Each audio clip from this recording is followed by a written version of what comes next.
বন্ধুরা, সবাই কেমন আছো? সবাইকে স্বাগত আমার চ্যানেলে, শিবানী কাকিমা চ্যানেলে। অনেক দিন পর তোমাদের সামনে গিয়ে আবার ভবা পাগলার কিছু কাহিনী তোমাদের শোনাতে এলাম। কিছুটা আজকে শোনাই।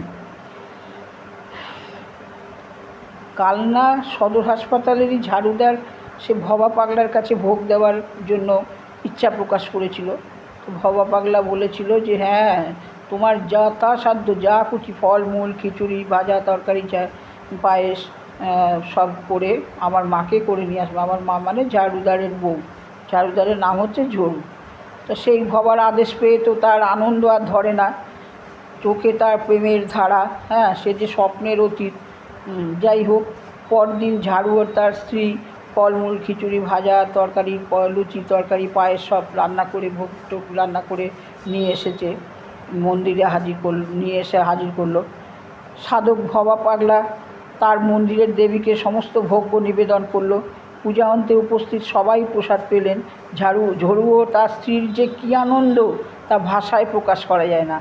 এক সমাজ হতে অন্য সমাজে সমাজান্তরিত হবার কোনো প্রয়োজন বোধ ভবা পাগলার মধ্যে স্থান পায়নি।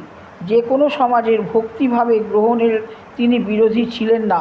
সমাজের দেওয়া নাম অপরিবর্তিত রেখেও সমাজের ব্যবধানকে মোচন করতে মানুষকে বলেছেন যে যেখানে আছো রে মন, জপ ইষ্ট নাম, এ যে দুষ্ট দমন ভজন সাধন, এতেই যত তীর্থধাম।